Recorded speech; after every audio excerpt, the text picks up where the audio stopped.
Good morning students, शांति कुंज online classes में आप सभी का स्वागत है। आज की कक्षा है बच्चों हिंदी व्याकरण की। और हिंदी व्याकरण में आज हम लोग समझेंगे वर्ण विचार। तो चलिए बच्चों, आज की पढ़ाई हम शुरू करते हैं। तो सभी बच्चे अटेंटिव होकर बिल्कुल मैम जो पढ़ा रही हैं या जो भी समझा रही हैं बहुत ध्यान से सुनेंगे, समझेंगे और देखेंगे, ठीक है। क्योंकि व्याकरण आपको बिना समझे नहीं आएगी। व्याकरण में आपको ध्यान देना पड़ेगा और समझना होगा। समझ में आया आपको? तो चलिए, आज का व्याकरण में पाठ है वर्ण विचार, यानी कि इटिमोलॉजी। ओके बच्चों, अपने भावों और विचारों को हम वाक्यों के माध्यम से स्पष्ट करते हैं। वाक्यों में शब्दों का और शब्दों में वर्णों का प्रयोग करते हैं। जैसे नीचे दिए उच्चारण करिए। जैसे ये क्या बना हुआ है? केला। क्या बना है? केला। ये क्या है? गुलाब। ये क्या है? ताजमहल। ठीक है। ऊपर दिए शब्दों का उच्चारण करते समय आप पाते हो कि ये शब्द कुछ ध्वनियों के समूह से बने हैं। जैसे आपने केला बोला तो का में क्या? क प्लस ए, के, ल प्लस आ, ला। उसी प्रकार से गुलाब देखिए, ग प्लस उ, ल प्लस आ और ब प्लस अ। ठीक है। ताजमहल के लिए त आ, ज आ, मा प्लस अ, ह प्लस अ, ल प्लस अ। यानी कि जहाँ हम आप कहते हैं कि यहाँ कोई मात्रा नहीं है, ला में कोई मात्रा नहीं है, हा में कोई मात्रा नहीं, मा में मात्रा नहीं है, लेकिन वहाँ पर भी क्या होता है हमारा? वहाँ पर छोटे अ की मात्रा होती है, जो कि हमारी आवाज़ बोलने में नहीं आती है। जैसे शब्दों को तोड़कर निकली ये छोटी छोटी ध्वनियाँ ही वर्ण कहलाती हैं। जैसे कि वर्ण को अक्षर भी कहते हैं। वर्ण या अक्षर ऐसी ध्वनि है जिनको और टुकड़े नहीं किए जा सकते। समझ में आया आपको? यानी कि सबसे छोटे छोटे सरल टुकड़े, किसी भी शब्द को अगर तोड़ तोड़ जितने टुकड़े कर सकते हैं, उसके बाद उनके और टुकड़े अगर ना हो पाए, उसी को हम वर्ण कहते हैं। वह छोटी से छोटी ध्वनि जिसके टुकड़े नहीं किए जा सकते उसको वर्ण या अक्षर कहलाती है। समझ में आया आपको? सबसे छोटी ध्वनि, सबसे छोटा वर्ण जो होता है, जिसके और कोई टुकड़ा नहीं कर सकते आप उसको, उसे हम कहते हैं वर्ण। आया समझ में? देखिए, वर्ण के कितने भेद होते हैं? वर्ण के 2 भेद होते हैं, वर्ण के स्वर और व्यंजन। ये तो आप बचपन से पढ़ते आ रहे हैं। स्वर कौन से होते हैं? जिन वर्णों का उच्चारण अन्य ध्वनि की सहायता के बिना हो उन्हें स्वर कहते हैं। ये स्वतंत्र ध्वनियाँ हैं। जैसे कि आपको पता ही है, हिंदी वर्ण में स्वरों की संख्या कितनी है? 11। अ, आ, ई, ओ, उ, री, ए, ऐ, ओ, औ।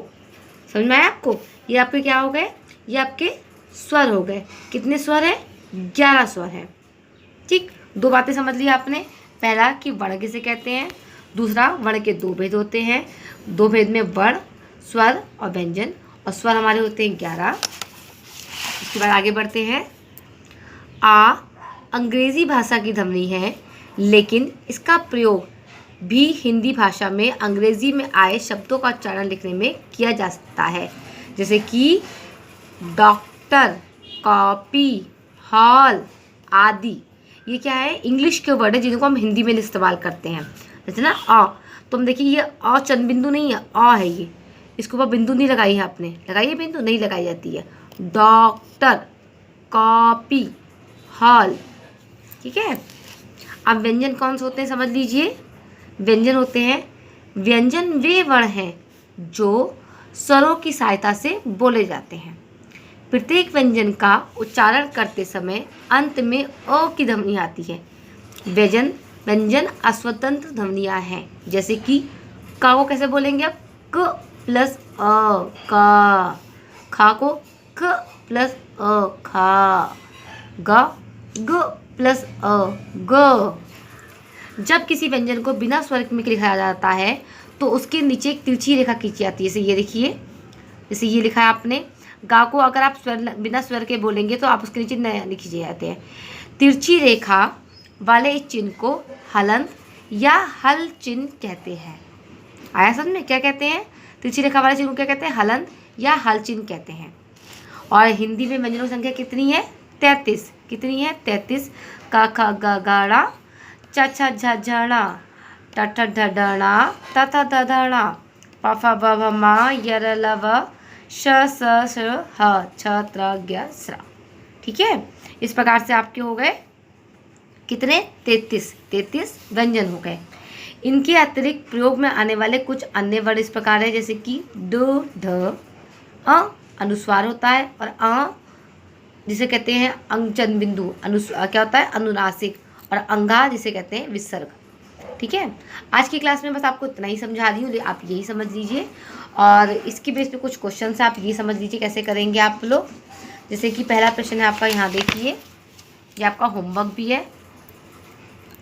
वर्णमाला किसे कहा जाता है? तो वर्णमाला का आप क्या लिखेंगे उत्तर? वर्णमाला आप लिख सकते हैं, वह छोटी से छोटी ध्वनि जिसके टुकड़े नहीं किए जा सकते उसे वर्ण या अक्षर कहलाती है। यानी कि वर्ण किसे कहते हैं, तो आप ये आंसर लिखेंगे, वह छोटी से छोटी ध्वनि जिसके टुकड़े नहीं किए जा सकते उसे हम वर्ण कहते हैं।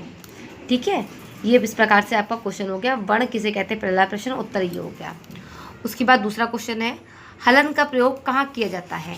तो आप क्या लिखेंगे? हलन का प्रयोग आपने यहाँ पे लिखा, जब किसी व्यंजन के बिना स्वर के लिखा जाता है तो उसके नीचे एक तिरछी रेखा ऐसे लगाई जाती है। तिरछी रेखा को वाले चिन्ह को हलंत या हल चिन्ह कहते हैं। ठीक है, उसके बाद प्रश्न 3 देखिए, एक और क्वेश्चन है, निम्न दो व्यंजनों को जोड़कर संयुक्त व्यंजन बनाओ तथा इनसे बनने वाले दो शब्दों भी लिखने हैं। आपका क प्लस शा, ये वाला आपको करना है। ये आपका क्या है ये बच्चों? ये आपके संयुक्त व्यंजन है। संयुक्त व्यंजन जो आपको मैंने अभी नहीं पढ़ाया है, मैं आपको बता देती हूँ।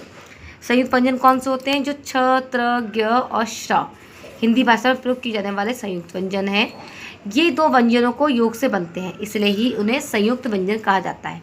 देखिए, स्वर क्या होते हैं? स्वर वो होते हैं जो स्वतंत्र होते हैं, जो किसी भी ध्वनि की आवश्यकता नहीं होती है। व्यंजन वे होते हैं जिनमें स्वतंत्रता नहीं होती है, वे अस्वतंत्र होते हैं जिनमें हमको किसी न किसी स्वर की आवश्यकता होती है।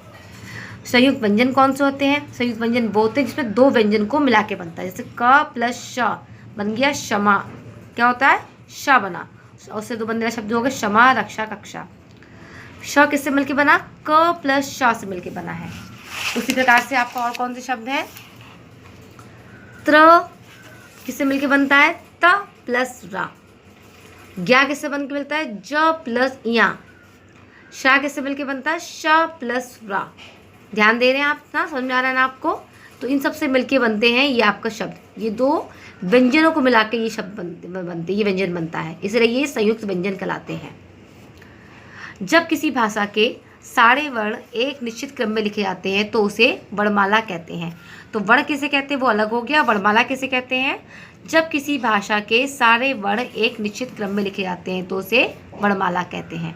ठीक है, या फिर शॉर्ट में लिख सकते हैं, वर्णों के व्यवस्थित समूह को वर्णमाला कहते हैं। क्या कहते हैं? वर्णों के व्यवस्थित समूह को वर्णमाला कहते हैं। ठीक है बच्चों, आज की क्लास में मैं आपको बस यहाँ तक पढ़ा रही हूँ, यहाँ तक समझा रही हूँ।